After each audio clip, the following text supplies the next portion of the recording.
Bonjour à tous, les premières, je vous propose la dernière notion de langue que sommes censés étudier.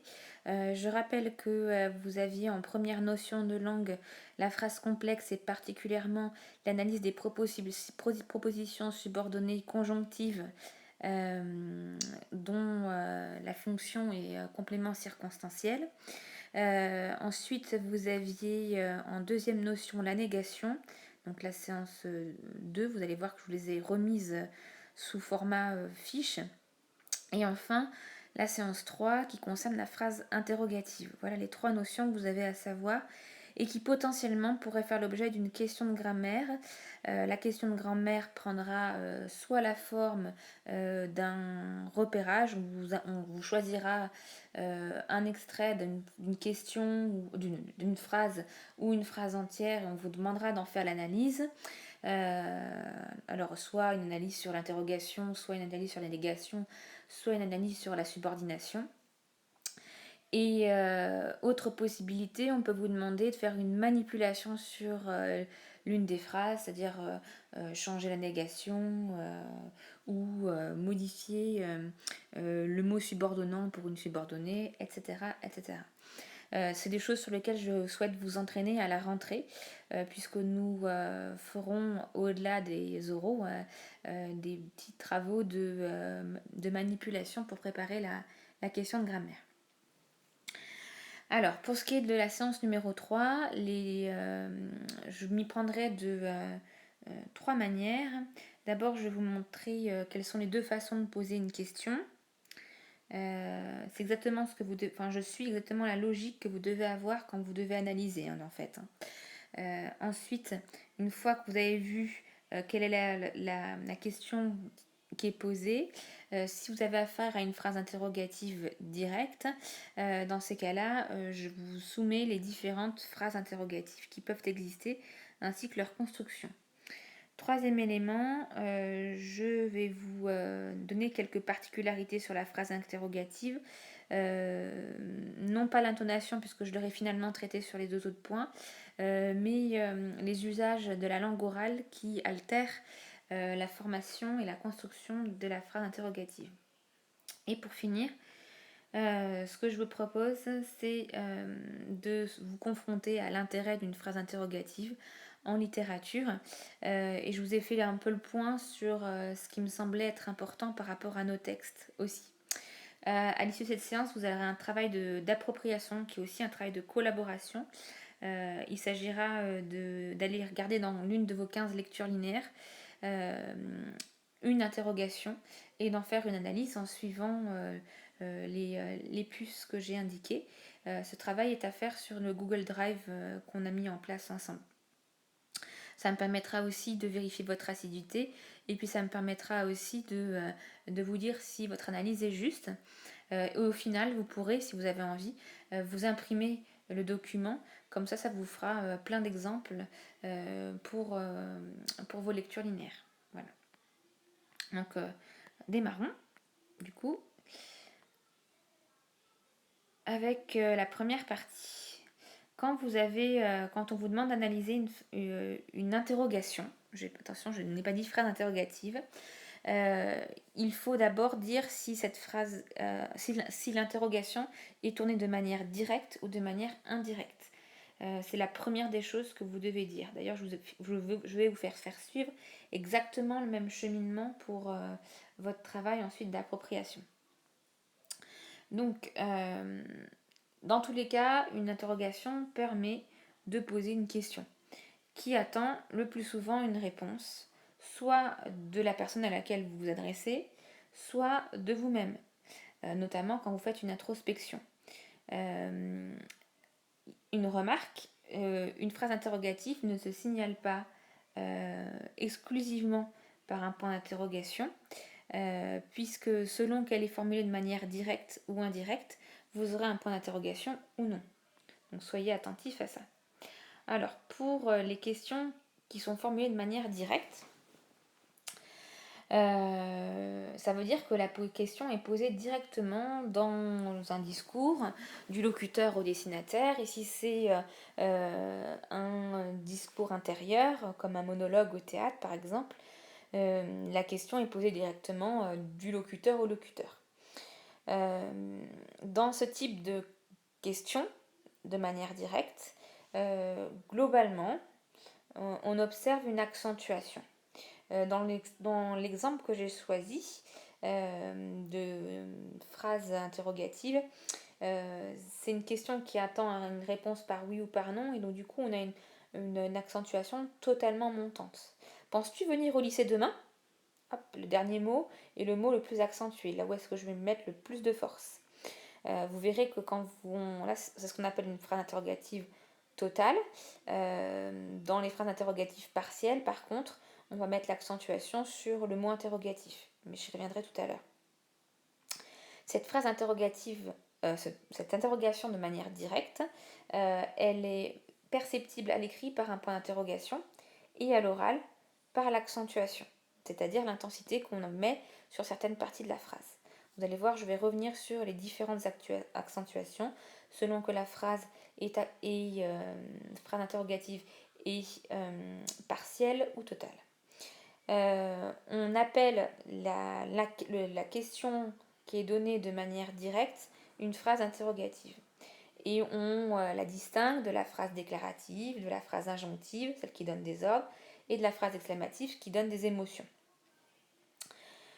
Autre possibilité, vous pouvez avoir une question qui est formulée de manière indirecte. Je vais vous donner la construction, je n'irai pas beaucoup plus loin sur l'explication.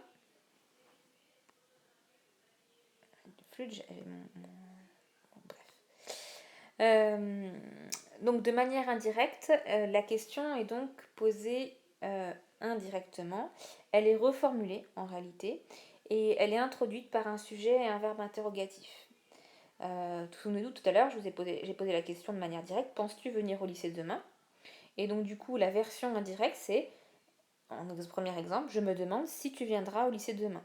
Donc là, vous voyez, en jaune, vous avez le verbe, en bleu, vous avez en jaune, vous avez le sujet, en vert, vous avez un verbe interrogatif, me demande, et vous avez un petit mot interrogatif qui introduit la proposition subordonnée interrogative. Or, c'est une proposition subordonnée que vous avez déjà travaillé. Dans l'exemple 2, il est possible, du coup, quand un narrateur est omniscient ou interne, comme dans la princesse de Clèves, d'avoir une formulation de ce type. Elle se demanda s'il viendrait le lendemain. Donc là, on observe à nouveau en jaune le sujet, en bleu le verbe interrogatif, et puis le mot interrogatif qui suit le verbe interrogatif et qui introduit la proposition subordonnée. Donc, si on observe la construction, hein, ça nous fait sujet plus verbe. Tout ce que j'ai souligné, c'est la proposition principale. Donc, ceci. Ça, c'est la principale. Là, c'est la principale. Et là, derrière, vous avez la proposition subordonnée interrogative. La proposition subordonnée interrogative, elle est introduite par un mot interrogatif. Ici, le si, c'est une conjonction de subordination. Et il y a un S apostrophe parce que le si est contracté. Et puis, donc, cette proposition subordonnée interrogative, elle a souvent pour fonction complément d'objet direct. Elle se demande à quoi s'il viendrait le lendemain. D'accord? Dans cette façon de poser des questions de manière indirecte, ce que vous devez retenir, c'est qu'il n'y a pas de point d'interrogation, qu'il n'y a pas d'inversion sujet-verbe, à la différence de tout à l'heure où vous aviez penses-tu, d'accord, on a inversé sujet-verbe, là, et puis il n'y a pas d'accentuation à l'oral. Une remarque qui pourra vous être utile, non pas pour cette année pour le bac français écrit puisque vous ne passerez pas, mais une remarque sur vos prochaines copies de dissertation, en philo par exemple. Dans vos copies, vous utilisez cette façon de formuler une interrogation de manière indirecte, notamment quand vous annoncez une problématique. On se demandera comment l'auteur fait l'éloge du personnage principal dans cet extrait. Et bien souvent, les élèves ont tendance à mettre un point d'interrogation, ce qui ne sert à rien. D'accord? ou des élèves ont tendance à mettre 2 points ici, ce qui ne sert à rien puisque l'interrogation n'est pas directe. Ça, c'est pour un commentaire, par exemple. Mais si on a été dans une dissertation, la problématique, ce serait, on se demandera si Jean Racine rend effectivement la passion destructrice dans Phèdre. Donc là, à nouveau, on observe, hein, on se demandera qui est la principale, sujet plus verbe interrogatif, et après, vous avez le mot subordonnant qui démarre la subordonnée. Voilà pour on a fait le tour de la question qui est posée de manière indirecte. Donc maintenant, je vais me focaliser sur la question qui est formulée de manière directe, qu'on appelle la phrase interrogative. Il existe donc 2 types de phrases interrogatives directes. Soit on formule une phrase interrogative totale, soit on formule une phrase interrogative partielle. C'est vraiment pas compliqué, vous allez voir. L'interrogation ou le questionnement dans une phrase interrogative totale porte sur la phrase entière et attend une réponse soit par oui, soit par non. D'accord ? Du coup, vous allez avoir une accentuation montante, comme dans l'exemple que j'ai donné au tout début du cours. Alors, il y a 3 façons de formuler ces questions. La manière la plus déontologique et la plus classique, c'est d'inverser le sujet et le verbe. D'accord ? Si ce n'est pas un verbe et si vous avez une forme composée, on inverse le sujet et l'auxiliaire. Le participe passé, lui, reste derrière. Et on met un point d'interrogation. Donc ça nous fait par exemple, as-tu lu La princesse de Clèves ? Vous voyez, l'auxiliaire est inversé par rapport au sujet. Et vous avez bien sûr votre participe passé qui se trouve derrière. D'accord ? Et on a un point d'interrogation. Autre possibilité, on a tendance parfois à redoubler le sujet. Matisse a-t-il lu La princesse de Clèves ? Vous voyez que en fait, on a un sujet grammatical qui est il, d'accord, mais en fait, ce sujet est redoublé puisqu'on a d'abord, on a parlé de Matisse avant. Donc le sujet véritable de cette phrase-là, c'est il qui reprend Matisse. De manière courante à l'oral, on a assez peu à l'écrit quand même, on a tendance à utiliser est-ce que. Et dans ces cas-là, il n'y a pas d'inversion du sujet du verbe, mais il y a un point d'interrogation. Donc, est-ce que tu as lu La princesse de Clèves ? Là, pour le coup, vous voyez, hein, tu est bien devant, donc le sujet est bien devant le verbe, enfin, c'est-à-dire l'auxiliaire, plus le verbe. D'accord ? Et on observe bien le point d'interrogation. Il y a d'autres façons de formuler une phrase interrogative totale, notamment à l'oral, et cet usage a altéré la phrase interrogative. J'en parlerai plutôt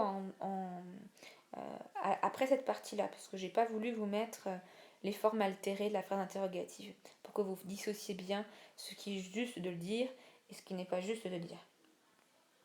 Pour ce qui concerne la phrase interrogative partielle, l'interrogation porte, ou le questionnement porte sur une partie de la phrase, et on attend une réponse sur les circonstances ou sur un choix autour d'un propos. Donc au niveau des circonstances, on a envie de demander des choses en lien avec un lieu, une manière, un but, une cause, le temps. Ou on peut vous demander de préciser un objet ou une personne précisément. D'accord ? Alors pour vous donner un ordre d'idée, quand je veux savoir où se trouve quelque chose, où se trouve mon livre, où mon livre se trouve-t-il, c'est bien le où qui porte la circonstance, l'endroit. Pour la précision sur un objet ou sur une personne, lequel de ces livres as-tu choisi ? Lequel indique qu'il faut faire un choix. J'ai choisi plutôt tel livre. D'accord ? Dans tous les cas, dans la phrase interrogative partielle, l'accentuation porte sur le mot interrogatif puisqu'elle porte sur la précision qui est à donner. Pour préciser la demande, du coup, évidemment, il y a des mots interrogatifs différents. Il faut connaître les classes de ces mots-là. Donc, soit on peut formuler une question avec un adverbe, quand, combien, comment, pourquoi, où, etc. Soit on peut formuler la question avec un pronom, qui, que, quoi, lequel, d'accord ? Et puis enfin, on peut utiliser un déterminant quel livre as-tu choisi? Voilà. Autre formulation possible, elle est un peu plus complexe, mais souvent utilisée, pas dans les textes, fort heureusement. Donc je ne pense pas que vous l'ayez dans vos textes, je ne pense pas que vous ayez à l'apprendre. Hein, ça c'est pour vous débarrasser un peu du truc, d'accord. Le qui est-ce qui. En fait, vous avez un pronom qui, ensuite un verbe, être, le pronom ce, qui permet de faire le lien avec le pronom relatif qui. Quand on transforme cette phrase en phrase déclarative, qui est-ce qui a mangé tous les chocolats? En fait, quand on répondra, on formulera une phrase avec un présentatif. C'est Chloé qui a mangé tous les chocolats, évidemment, puisque Chloé est gourmande. Dans les phrases interrogatives partielles, l'inversion sujet-verbe n'est pas systématique et même n'est pas obligatoire. D'accord? Lequel de ces livres as-tu choisi? Là, oui, on a une inversion, mais c'est pas systématique. Ensuite, pour les particularités de la phrase interrogative. Du coup, je vais enlever l'intonation puisque je l'ai traité déjà. Hop. Donc pour les particularités, je voulais m'attarder quelques secondes sur les constructions modifiées ou altérées à cause du langage oral. À force d'utiliser la langue de manière orale et de manière familière, on a fabriqué des tournures interrogatives qui sont familières et en un sens qui sont fautives. En premier exemple, vous avez par exemple avec le mot interrogatif qui est à la fin. Tu regardes qui? Voilà, ça c'est pas très joli évidemment. Exemple 2, quand la structure est redondante, ça c'est terrible. Alors le pire est à venir. Attention à vos oreilles. C'est quand que tu viens à la maison? D'accord, d'ailleurs j'ai oublié le point d'interrogation, excusez-moi. Vous pouvez le rajouter. Ou alors le fameux terrible, c'est qui vient ce soir? Alors le c'est qui, c'est juste horrible, d'accord? Donc il est à proscrire et évidemment vous ne le verrez pas dans vos textes. Hein, donc voilà. Et puis l'exemple 3, c'est quand on n'inverse pas le sujet et le verbe. Donc sans inversion du sujet. Alors que normalement l'inversion est une rigueur. Tu l'as lu le livre? Voilà, vous voyez que normalement ça devrait faire as-tu lu le livre? D'accord? Mais là c'est pas fait. Donc là on peut dire que si on trouve ce genre de choses dans un texte, ça témoigne d'une forme de familiarité. D'accord? Quatrième point, les usages particuliers de la phrase interrogative en littérature. Généralement, quand on mobilise une phrase interrogative ou quand on mobilise une interrogation indirecte, ça peut avoir un effet en littérature. Alors le premier des effets, celui que vous ne pouvez pas rater, c'est l'interrogation rhétorique ou la question oratoire. Cette phrase interrogative participe au dynamisme d'un texte. Alors que ce soit un discours, une prise de parole d'un personnage, une introspection, peu importe. Elle a la construction de la phrase interrogative normale, directe. J'ai oublié de le préciser. Désolée, je vais le noter. Mais elle n'attend aucune réponse de la part de la personne qui reçoit l'explication ou qui reçoit le texte tout court. C'est une excellente technique oratoire, évidemment. Elle est souvent mobilisée pour capter l'attention de celui qui écoute ou du moins la captiver à nouveau. Le très bon exemple que vous avez dans vos textes, c'est le Père Goriot, où Rastignac sans cesse construit les parties de son discours avec une relance grâce à des interrogations rhétoriques. Donc là, il ne faut pas les rater, hein, celles-ci. Autre remarque pour vos questions de grammaire, évidemment, la phrase interrogative indirecte est très présente dans le roman, notamment dans les paroles rapportées au discours direct. Par exemple, au moment de l'échange entre le prince de Clèves et la princesse de Clèves, d'accord, ça fonctionne bien. Et puis surtout au théâtre, dans les tirades de Phèdre ou dans le monologue de Rhinocéros, vous en avez. Donc là, à mon avis, c'est le lieu où il faut aller chercher les phrases interrogatives. Tout à l'heure, je vais vous demander dans votre travail d'appropriation d'aller me chercher des phrases interrogatives. Si j'avais une recommandation à vous faire, c'est d'aller regarder votre unité d'enseignement sur le roman, donc vos lectures linéaires sur le roman et vos lectures linéaires sur le théâtre. C'est là que vous en trouverez le plus, un petit peu moins chez Montaigne. En gros, Montaigne, on le travaille davantage pour la phrase complexe. J'émets juste une petite réserve, c'est sur le discours du vieillard chez Diderot, dans Supplément Voyage de Bougainville, parce que du coup, là, le personnage parle. Et donc, du coup, vous allez avoir des interrogations directes qui seront intéressantes à traiter. Donc, vous pouvez aller voir ce texte-là aussi. Dernier élément, l'interrogation indirecte est souvent mobilisée chez Madame de Lafayette, notamment dans les introspections des divers personnages, mais aussi dans les paroles rapportées au style indirect que Madame de Lafayette affectionne. L'un et l'autre sont très présents dans l'œuvre, donc soyez méfiants là-dessus. Voilà pour les explications sur l'interrogation.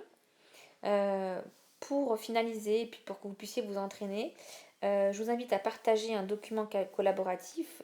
J'ai indiqué le lien de ce document-là. Et je vous demande de proposer, parmi les 15 lectures linéaires de votre choix, une interrogation. Si possible, pas une interrogation que l'un de vos camarades a traitée. Donc, regardez le document avant de vous mettre à chercher dans vos lectures linéaires. Et j'aimerais que vous m'indiquiez si cette interrogation est directe ou indirecte, pour commencer. Ça, c'est la première des choses. Ensuite, vous analysez la construction. Donc, est-ce qu'il y a inversion du sujet du verbe? Où est le mot interrogatif? Quel est le mot interrogatif utilisé? Etc. Vous précisez l'accentuation. Alors, évidemment, si c'est une indirecte, il n'y a pas d'accentuation. Et dans le cas d'une interrogation directe, il faut me préciser si l'interrogation est totale ou partielle. Éventuellement, vous dégagez un intérêt littéraire s'il y a lieu. Voilà. Remarque, ce travail n'est pas un travail facultatif, c'est un travail qui va me permettre de vérifier votre assiduité et ça va me permettre aussi de valider vos réponses. Si vous le travaillez juste, vous verrez apparaître au niveau de votre prénom une case verte. Si ce n'est pas juste, vous verrez une case rouge. D'accord. Dernier intérêt à ce travail collaboratif, vous pouvez vous imprimer le travail, enfin vous pouvez vous imprimer le document pour avoir des exemples de phrases qui viennent de vos lectures linéaires. Évidemment, ce travail est un parfait entraînement à la question de grammaire pour l'oral du bac. Voilà. Au sujet de la grammaire, vous verrez que je vous ai glissé dans mon mail un récapitulatif sous forme de fiche des 3 notions de grammaire. Donc à vous de les utiliser. Et je m'engage à vous refaire aussi des petites capsules pour vous expliquer chacune de ces notions et à vous donner aussi les cartes correspondantes pour que vous puissiez réviser. À la rentrée, on installe des petits exercices de révision pour la grammaire. Je vous souhaite de bonnes vacances, profitez-en et à la rentrée.